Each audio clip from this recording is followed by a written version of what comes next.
Hey, welcome back, everybody. I am really glad that you're here because, because we have a special guest who's waiting backstage right now. So let me start out by saying welcome to live stream number 148, February 5th, 2024. I can't believe that it's February. Like, that's practically spring. Amazing.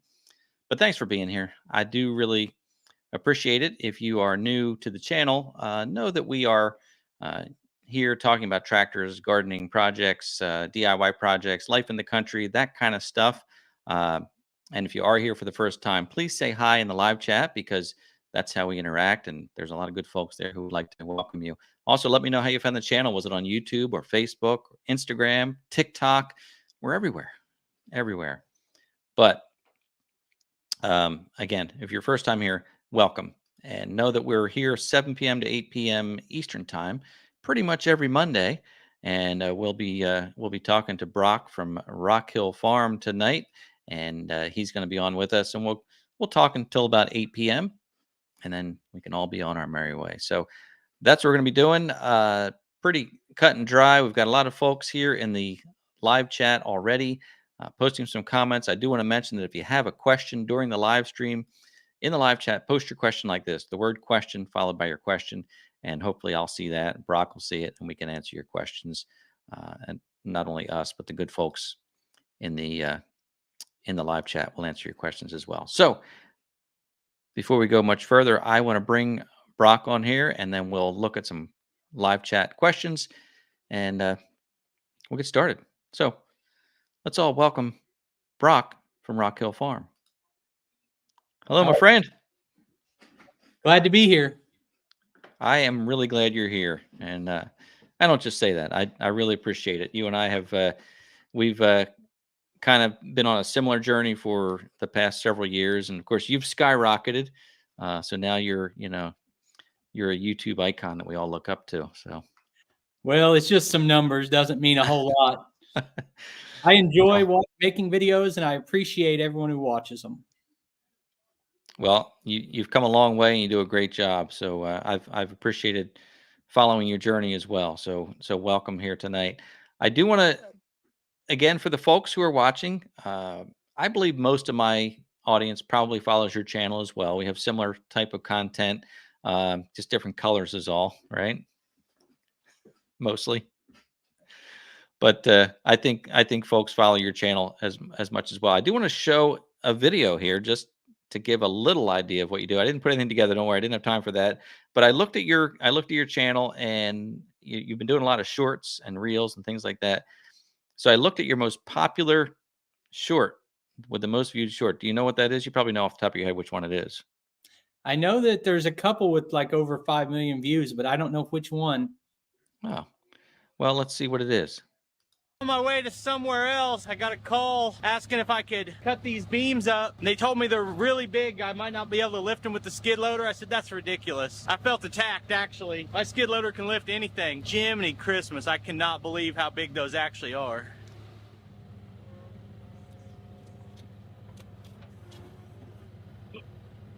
You're teetering. You don't like being on that side of the hill. Hey, why don't you just lift it up, let him pull out? You guys can let me know if I'm biting off more than I can chew. Local disc golf course wants me to turn these into planks for a bridge. And that means breaking them into pieces where they're bolted together and prying them apart, and then trying to cut them on my Woodland Mills HM130 Max sawmill. And with all the creosote in them, that's going to be a challenge, but I could probably do it if I use diesel fuel. So what do you think? Is this worth taking on? 5.6 million views, Brock. Yeah, That's that one. Couple things, especially if you're someone who's on here and you make videos, say something weird at the beginning. I said I was on my way to somewhere else. That's how I opened it. Well, everyone's like, well, everyone's on their way to somewhere else. But I literally had somewhere I had to be. I got a call that said, I got these giant beams. I stopped, turned around, and went back and called the other people like, can't come today. But you say something weird at the beginning. I got a lot of comments, too, about saying Jiminy Christmas. Apparently, that's not Hey, tell me, though, I was on my way to somewhere else. Is that the lyrics of a song? Or did you just... All right. Is that something Johnny Cash said? I can't place it right now. All right. It Just is. it sounds like a Johnny Cash line to me. It's a brilliant string of words. And you're right. A lot of people latched onto that. I saw in the comments. I was on my way to somewhere else. So Yeah, and then I mispronounced creostote. So if you want to generate interaction with your video, say something backward or wrong. it's got to be controversial. Folks will speak up, right? Mm-hmm. But before we go on, just quickly, how did that work out with milling those down? Were you able to do it? Yeah, and it was one of the best projects I've done on YouTube for the community that I live in, for view counts and interaction and everything else. So the local disc golf wanted to build a bridge, but they didn't want it to be nice and new looking. They wanted it to look rustic. So they wanted to use like rough sawn planks, and they didn't have any budget at all. There's no funding for it. So they got those given to them, but they thought they were getting railroad ties. And instead they were 28 feet long, 3 foot wide, 18 inches thick. And in that first short that you just played, I got all these comments. Don't put that on your mill. It'll ruin your mill. You need to charge them $5,000 to $10,000 to do it, and all this stuff, and almost talked me out of it. But we ended up milling it. And the only thing I did different was I used pine sol as a cutting fluid, like the lubricant. Yep. cut through the tar. And we milled it up and made the bridge. It was like 5 individual videos, and then I've got a 500,000 view video that goes start to finish, from unloading those to a finished bridge. Nice. And how many mill blades did you go through for that? 3, when it normally would have been all done with 1 blade. And blades are Yeah. about $25. So the only negative to it was, there's 2 negatives. There's one is I spent $75 in blades. The other is that creostote is supposed to potentially be, I mispronounced it again. It's supposed to potentially be cancer causing, and I won't know for 10 years. Yeah, that's a negative. That's a potential negative. Not today. I'm not sick yet. No, that's good. That's good.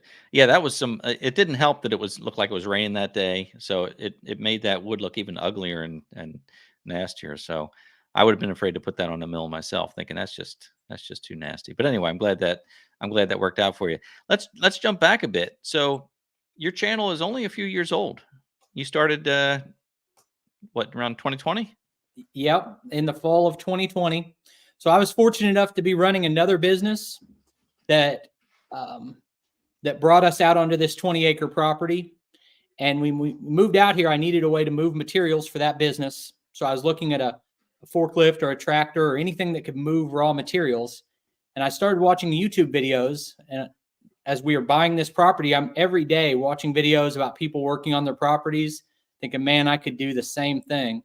And so I was very intentional when we moved here. As soon as we got moved in, I started the YouTube channel, never thinking it would be what it is, never thinking it would be my full-time job today.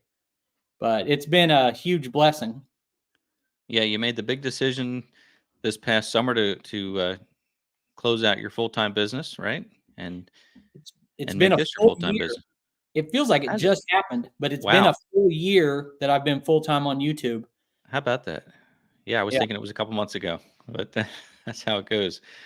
And you are committed to YouTube. You know, I'm impressed with the pace that you keep uploading videos. At least 3-4 times a week, maybe every day. I don't know. It's a lot.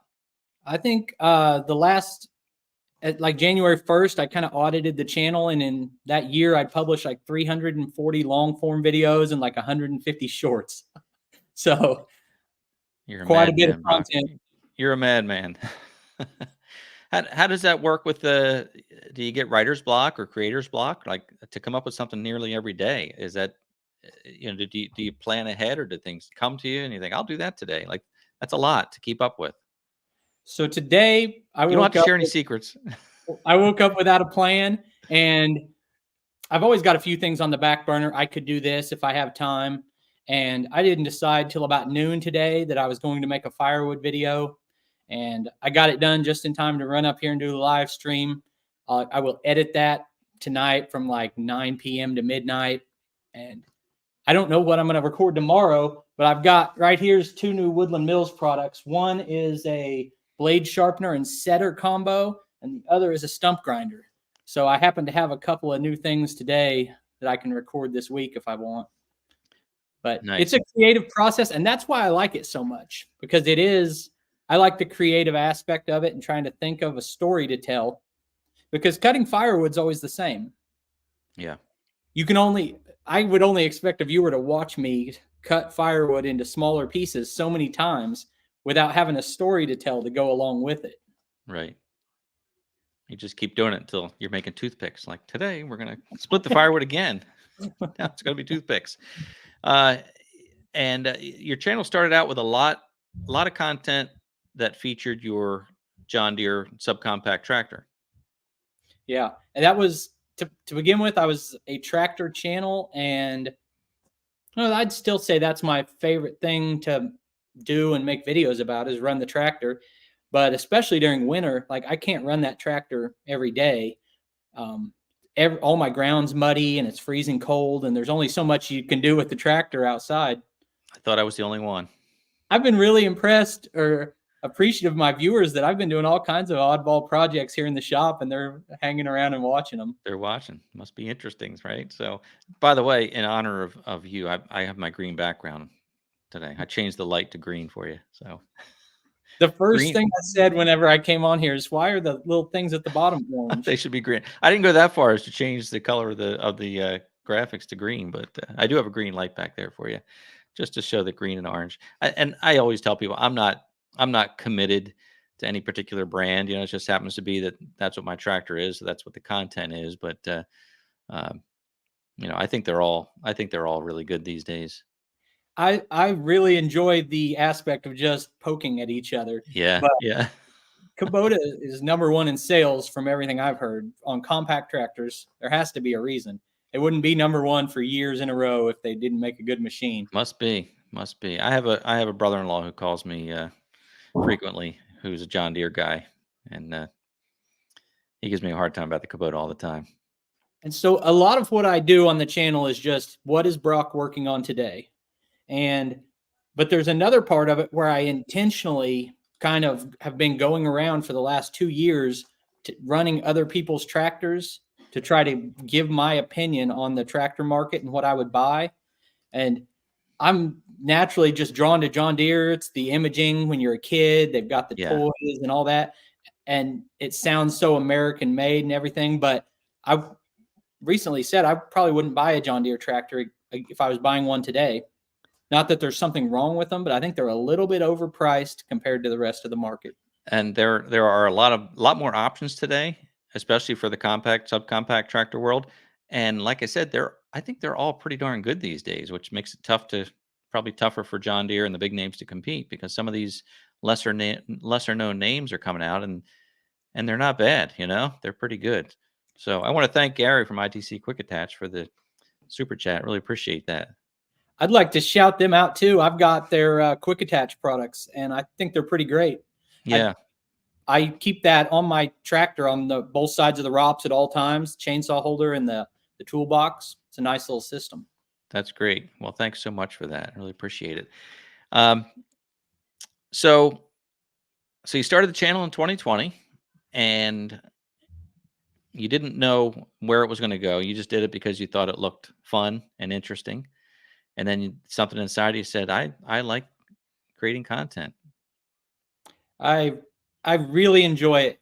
So I have a tendency, and if you watch my videos, you might see this, to get excited about a little hobby and go all in on that for 6 months, and then get bored with it and go to something else, and then maybe come back to it. And probably a lot of people are that way. Yeah. But what's been shocking to me is it's 2 or 3 hours every day editing videos, and I don't hate editing video yet. And it's been 1,300 videos. I still like doing it. I still like telling a story to the camera. And yeah, I never thought, was that a creative process that you didn't even know you had? Like, did you always have an interest in video photography, or did it just come to you like, wow, this is a new interest? Not really. I never have, although I liked writing. I used to like doing creative writing, but okay, I was surprised by it. And I never thought. Go ahead. I was just going to say, whenever I looked at the other channels, and I'm like, 100,000 people have subscribed to watch this person. Like, I would never I thought I could make like maybe a little bit of money by having a few. I never thought it would be anything like it is, where there's 100,000 subscribers on Facebook and YouTube and all that.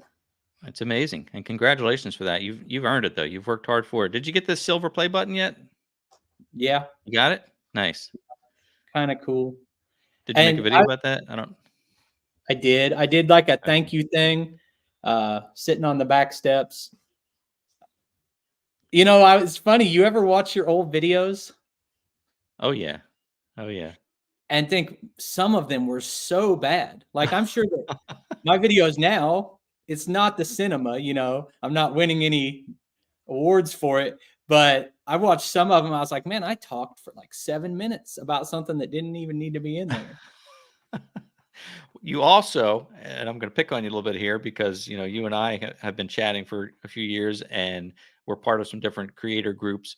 And I remember you saying, like, why do people tell me I'm yelling all the time? And I remember that was like your early videos. You had no microphones or anything, and the camera was like 10 feet away, and you're like, "Hey, it's Brock here!" Like, and you're like, "I guess I am yelling." Yeah, I went back to a bunch of them and clipped that out because the first 30 seconds I was screaming and they would comment on it all the time. Like, I had no training. And what's so crazy to me about the fact people like to watch is that not only did I not know I still don't know how to do the settings on the camera. Like, if it's dark, like I just put it on auto. I don't know how to do it. Yeah.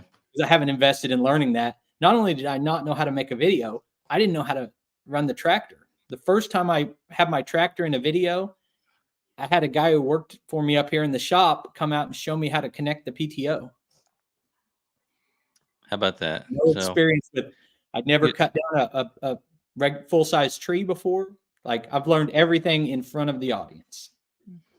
And the audience will teach you, right? Or correct you. I found that, I think my most popular short is a tree that my brother-in-law is behind the saw.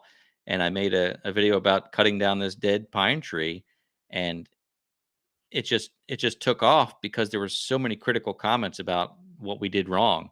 And I didn't even think about putting the video out thinking, oh, people are going to think this is wrong. I thought it was a pretty good video, but man, people got angry at what they saw. And that helped the video to grow, though. You scroll through those negative comments and it hurts your feelings a little bit sometimes. And then you can kind of sift through them and you say, well, I think this guy knows a lot about cutting trees down. And what he's saying is probably right, even if he was harsh. And you do learn from it. And it's always a little bit better when they can be constructive and be like, nice try, but here's some advice rather than just all negative. If you're a content creator, if you're new to it, you do have to get a little thicker skin because those first few negative comments, they sting a little bit because you kind of put your heart into things. But as time goes on, you learn to kind of gloss over it.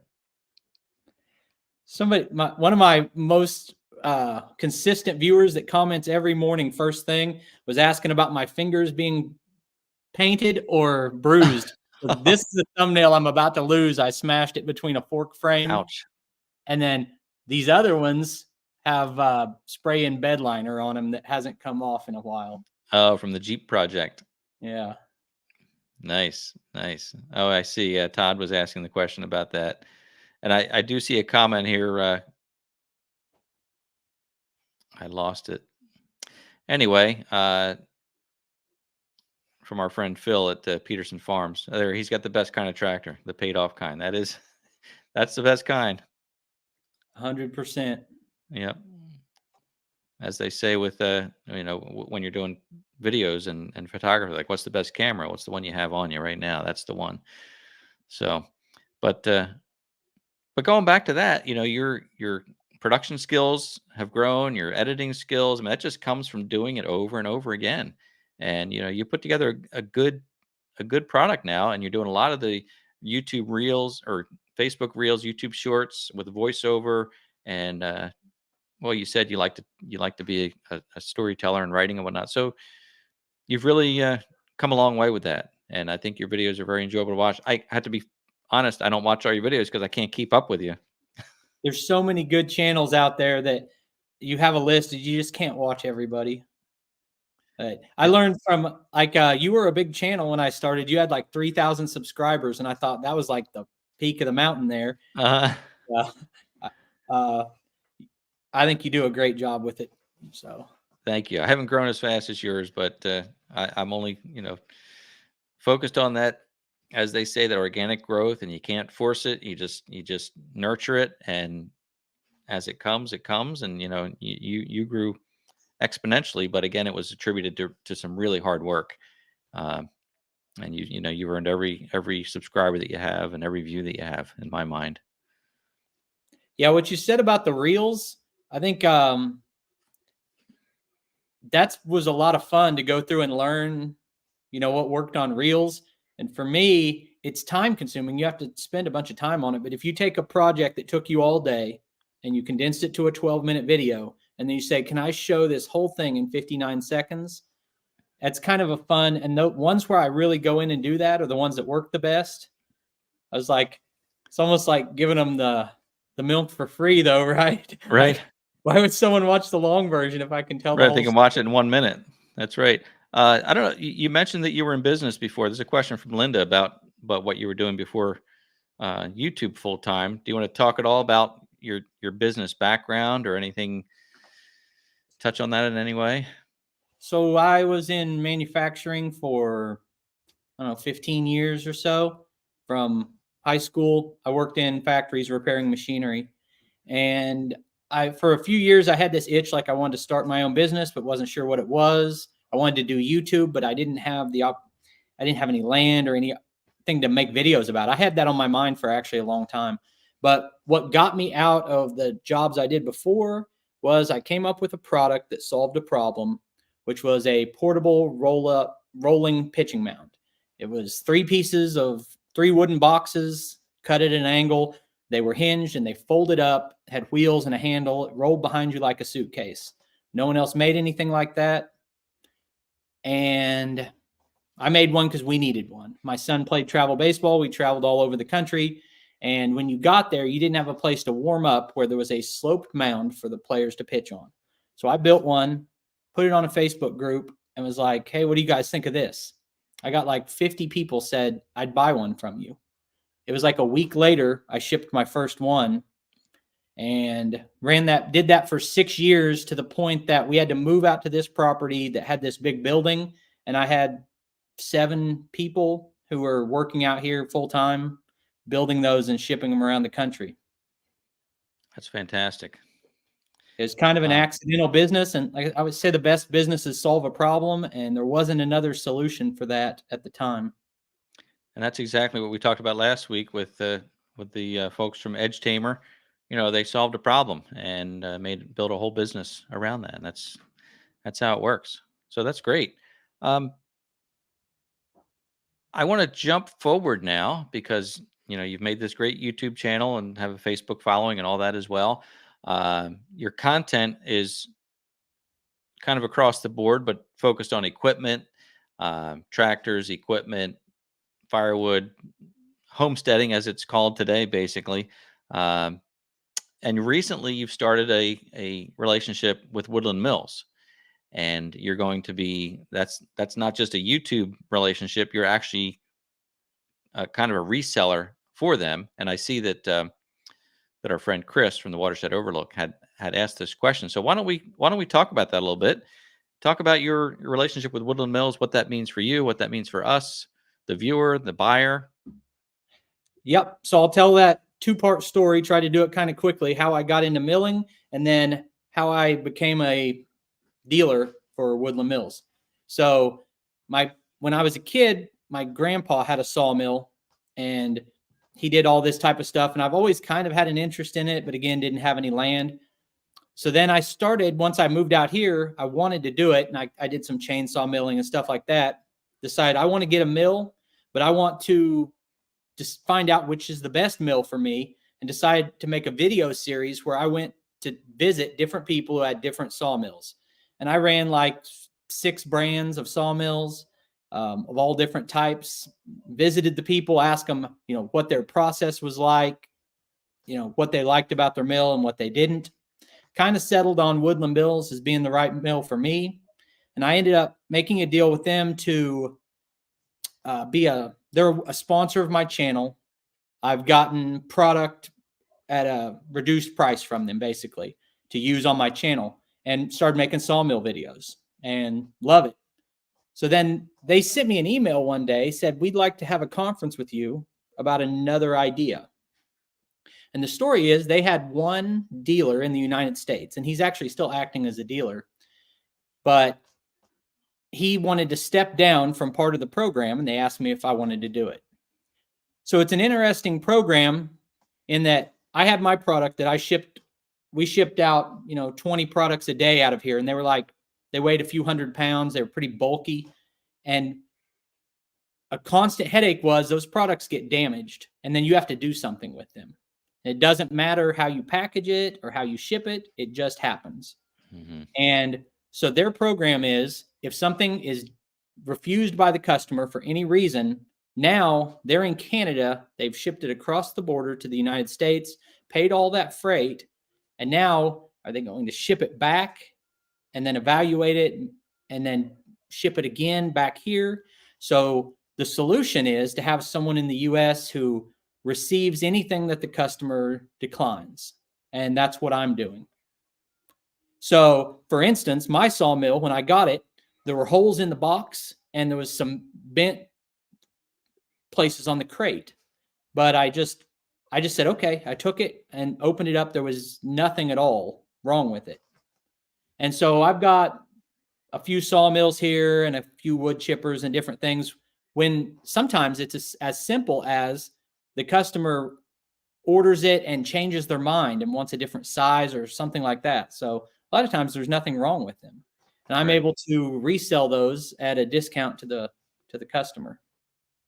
That's great. Now last I saw, you're not shipping those, right? That's pickup only, or have you come up with a shipping solution for that?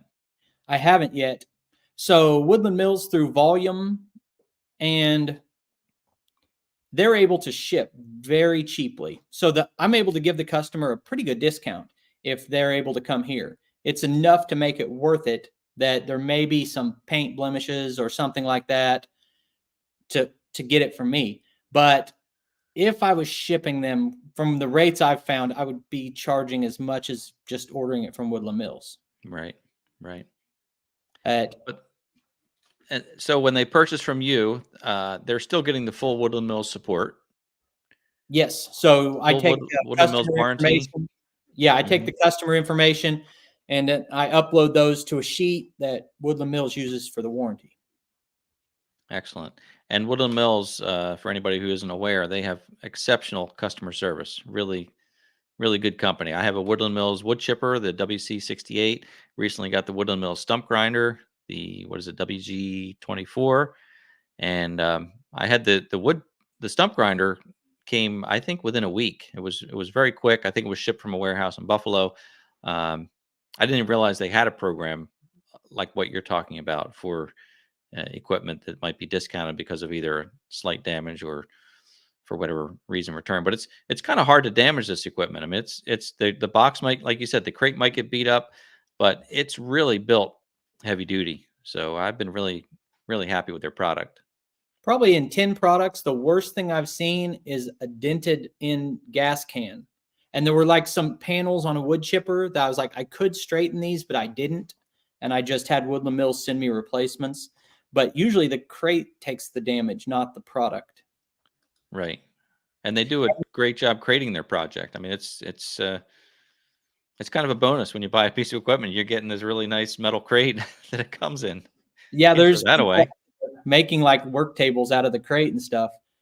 But yeah, it's been a great project, and my dad's retired and he can come here 2 days a week and we open all these up and go through them, and it's been fun to do so far. But like you said about customer service, there was one day whenever I'd added the trailer to my sawmill and I'd moved it down by the pond and I'd changed a bunch of things, and it felt like it was making a different sound, but I wasn't sure. And I called the customer service. Not only did they answer the phone, but the person on the phone knew about sawmills, and they walked me through all the potential problems, and then they emailed me like a help sheet. So the customer service is pretty good. It really is good. I mean, they've supported me several times with questions and whatnot. Hey, there's a nice comment here from Chevhead Ed here. Really appreciates how you mess up and show it show it to people. I ran the bucket into the wall of my shed down there. Man, I've done all kinds of stuff. It's very rare. Like one time, I put the wrong kind of oil in the tractor on Uh-oh. and you don't want to put out bad information. So before I even started the tractor, I'd published the video, and then people pointed out that I should have used a different oil, and it wouldn't have like blown it up or anything. It's just not what I should have used. So I clipped that out because I don't want to put bad information out. But yeah, if I do something that's just Yeah. mistake, I put it out there. Well, we don't claim to be experts. We're here to show you what we're doing, but I often tell people this is not expert advice. Just follow along, see what I'm working on today.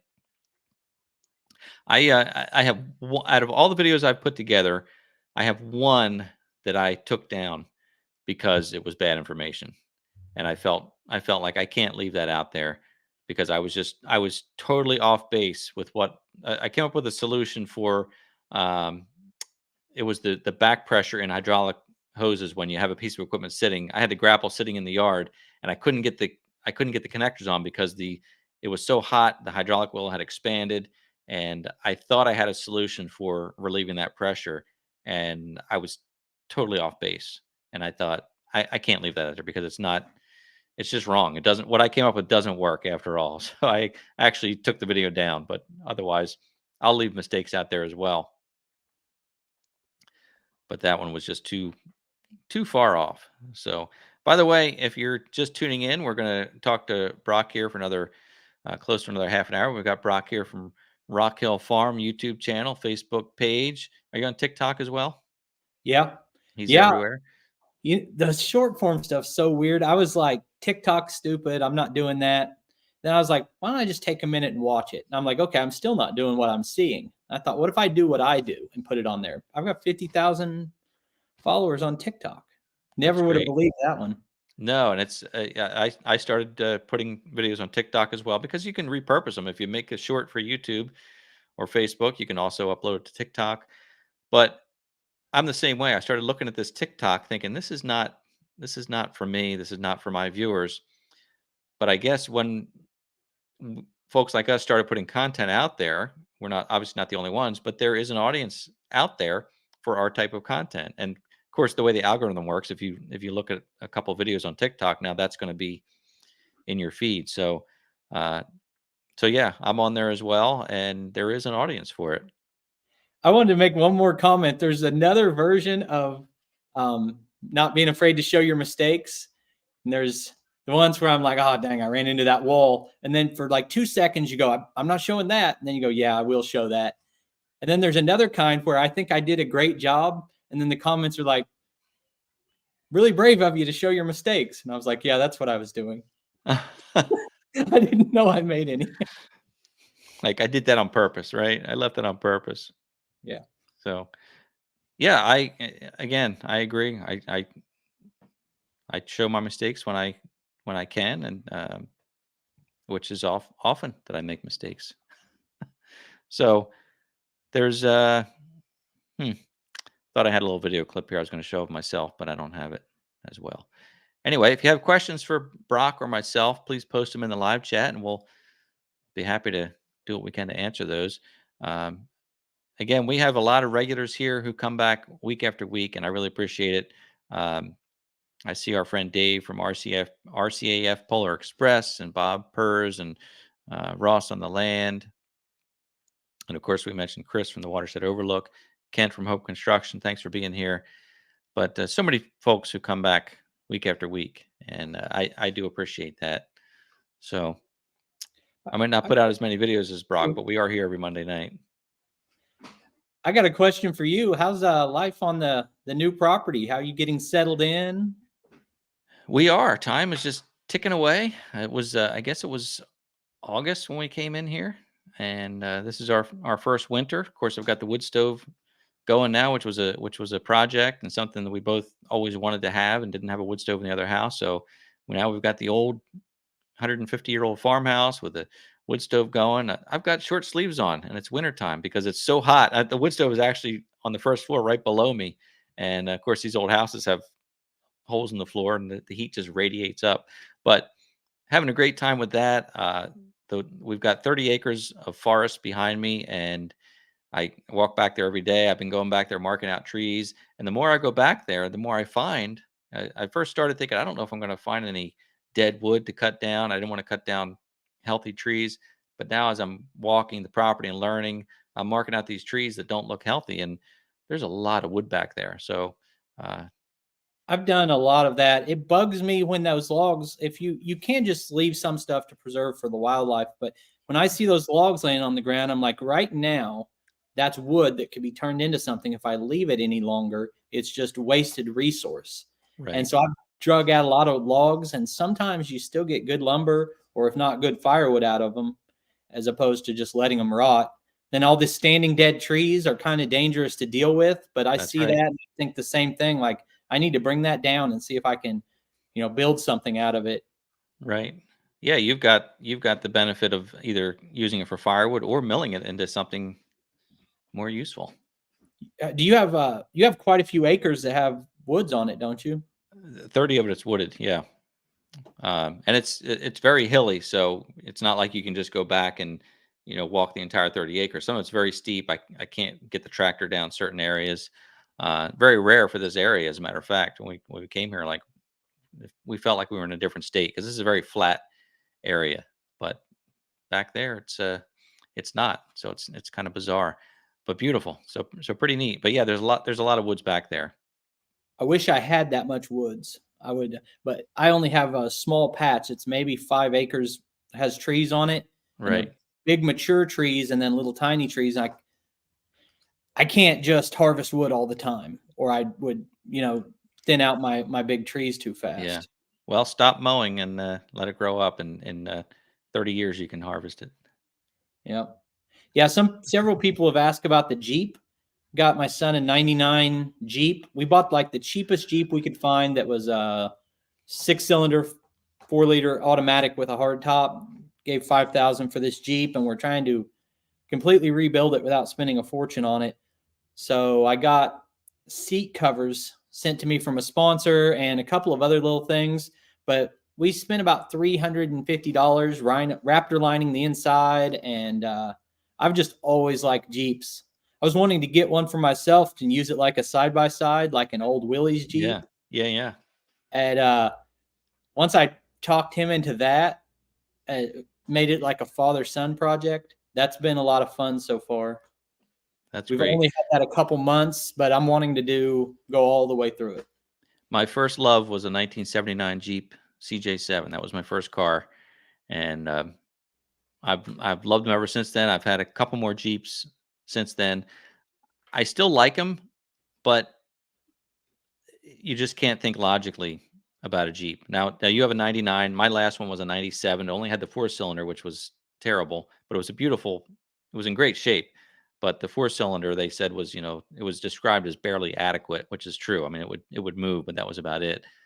But they hold their value. I mean, you paid, what did you just say, 5,000? What other 1999 vehicle, especially, I don't want to be critical of Jeeps, but they're just not practical. They get terrible fuel mileage.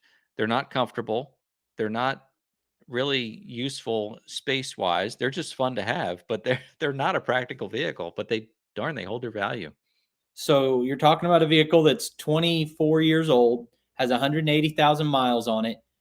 All across the frame was rusted. Like the sway bar links were missing the hardware and hanging down.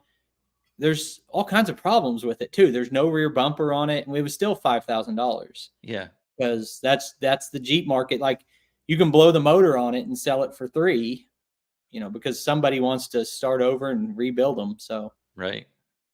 Yeah, find a 1999, Toyota Corolla in that kind of condition, and you probably get it for $500. That's just.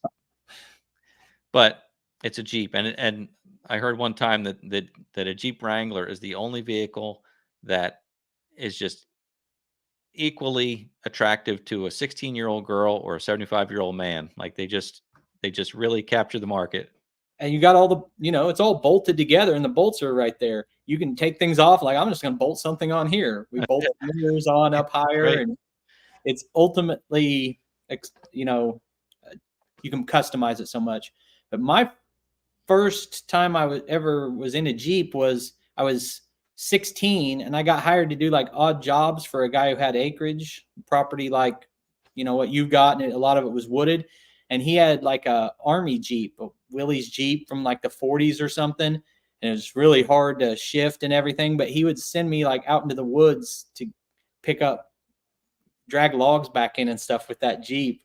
And that was pretty fun. I might have taken the long route back to some of those, if you know what I mean. Now my Jeep was pretty special because it was owned by before I bought it, again, I was 17 years old. It was owned by a welder / mechanic, and he kind of butchered things, but he welded a full stainless steel roll cage in it. He also put an adapter kit, so it had a 350 Chevy V8 engine in it. He had pulled out the AMC 6-cylinder, put a 350 Chevy V8 in it with an adapter kit to the 3-speed manual transmission, and the thing was a pocket rocket. I mean, it just took off, and it was fun. But I spent more than half the time underneath of it than inside of it. But I learned a lot from it, that's for sure. Yeah. So I have an appreciation, like I said, that the viewers are following me on some of these side quests where I'll make, over the course of 6 months, I'll do 8 videos about that Jeep. As a video creator, I think sometimes, should I just leave some of that off and just make tractor videos? It feels like it might be more successful, but it's more fun to make videos about whatever I find interesting that relates to working on anything, and have just a really broad niche like that. And you have a good following who are watching because they enjoy seeing what you're doing. So, do you want to answer this question? How much do you think you're going to put into that Jeep? Do you have a limit?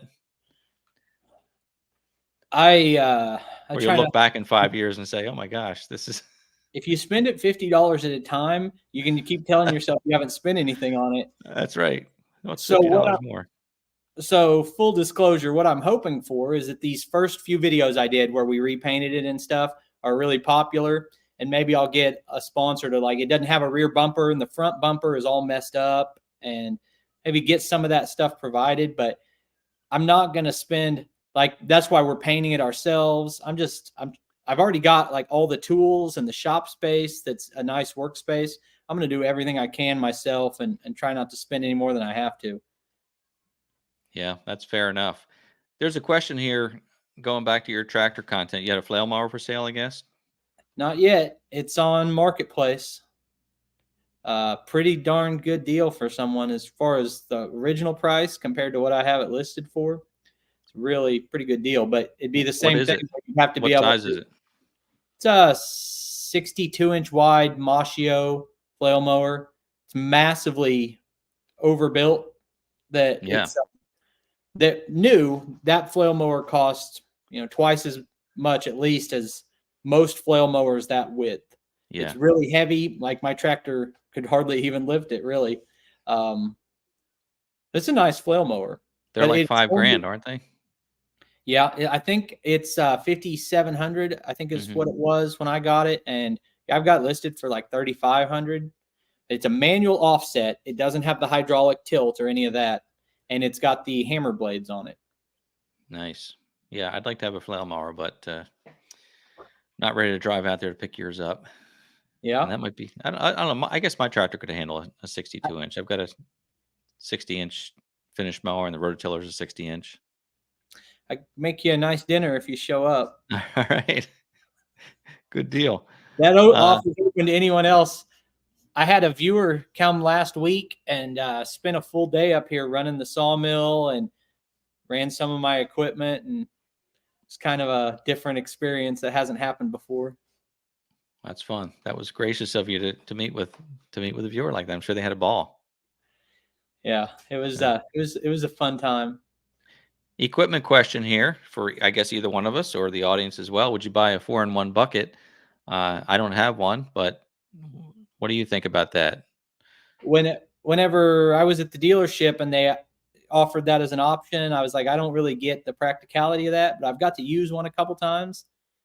They're pretty darn handy. I like the idea, and there's a few different ways to accomplish it. I like the idea of having one attachment that is a bucket and can also grab things.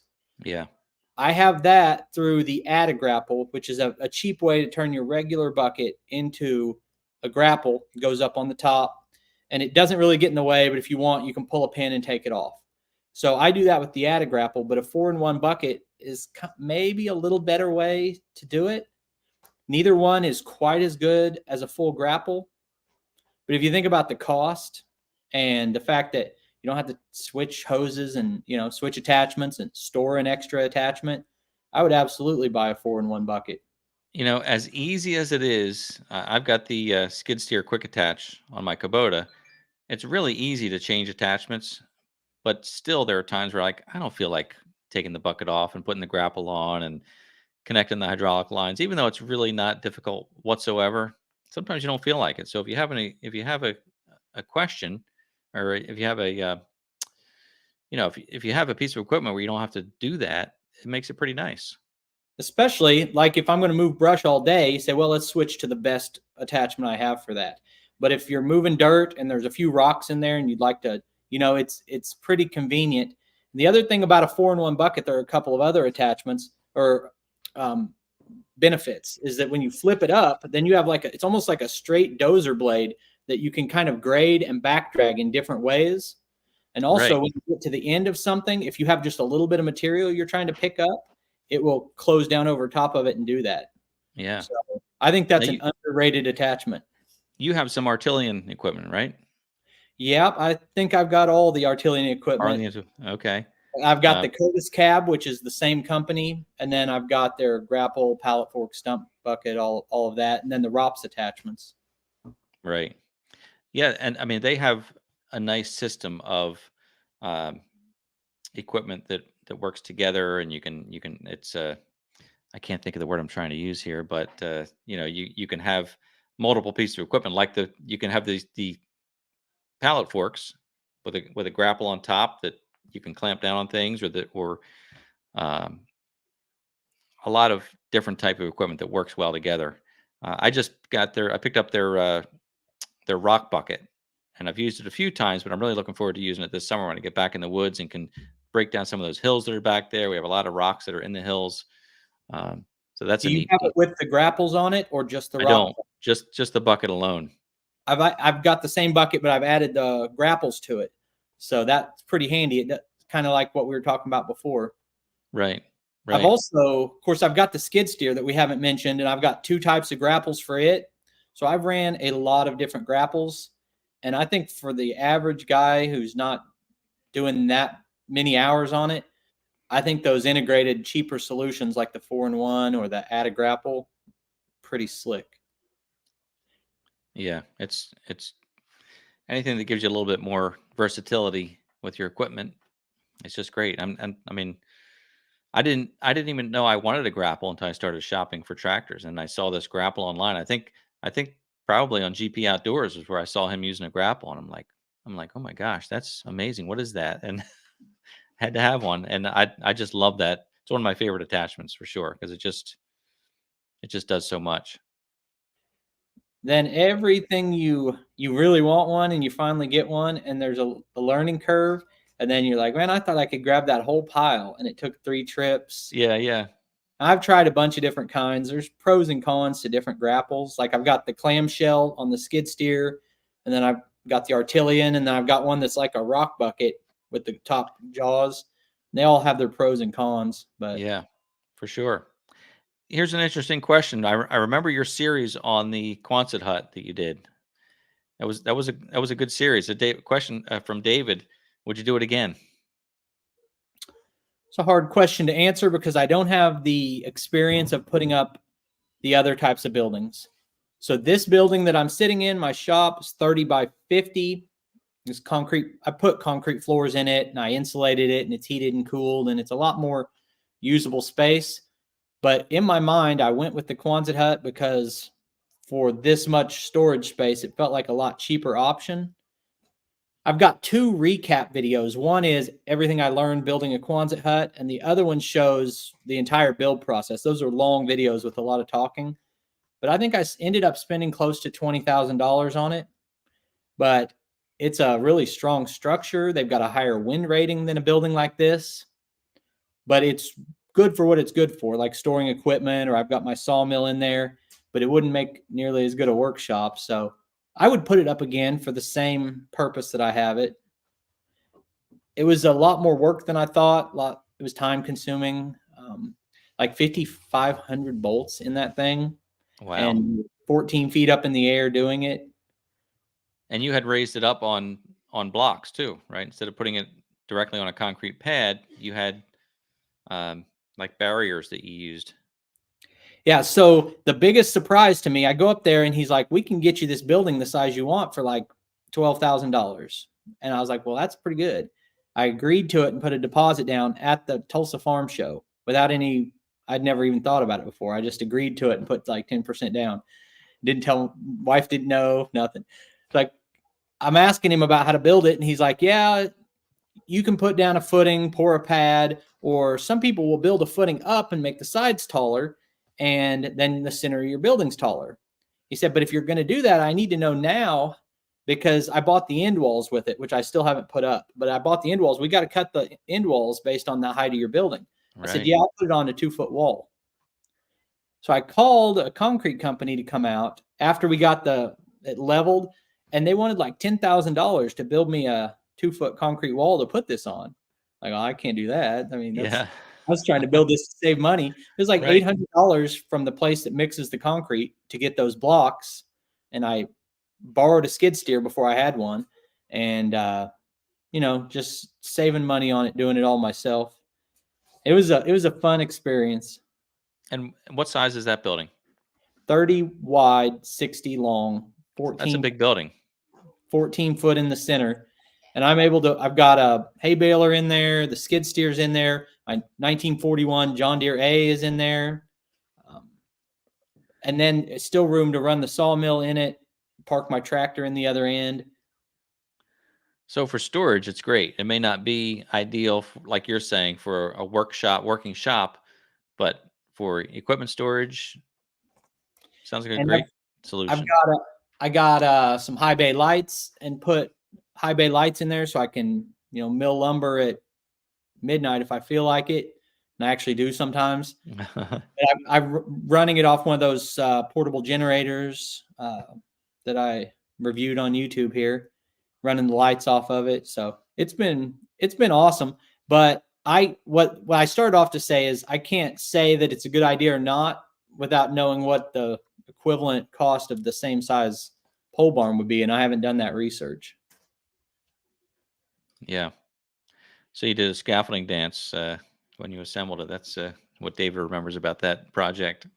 Yeah, it was a big thing. Everyone wanted me to rent a scissor lift or a different kind of hoist. Those arches, it's 30 feet across the bottom and 14 foot tall. It's a big arch, and they're flimsy. They'll bend like real easy. And so it's not just how hard can you push the center, you've got to control the sides. And I thought about renting a lift like that, but most of them didn't want you using it on dirt, and I had it on dirt. And then the time consuming part, every time you got an arch up, you'd spend like an hour and a half putting bolts in. I was like, how long would I have to rent it when I only have help on the weekends? And it could have been a big cost. And so we did it all with ladders and scaffolding. And we figured out a system where we bolted the arch with one long bolt on the panels at the bottom to give it like a pivot point. And I stood on the scaffolding with ropes and tied off and would pull. And then one person stood in the middle with the 2x4. We had to have at least 3 people to do it the way I did it. And there are some guys who are like, well, me and my wife built one in a weekend. And I'm like, well, you're a little tougher than I am. You have an amazing wife then, that's for sure. Well, that's what people like about your channel, Brock, is you know, you're doing things that the average person, who doesn't, a lot of us, we don't have access, like you said, to rent a piece of equipment for a long period of time, and got to find a way to do something ourselves. And I think that's part of the attraction of your channel, is that you're showing the real deal, like how the average person can do a lot of this stuff. I'm not saying you're not above average, it's just As far as like the comment about showing my mistakes, like I ordered that building and paid 10% down, and it was like 8 months later when they delivered it, everything was different for me 8 months later.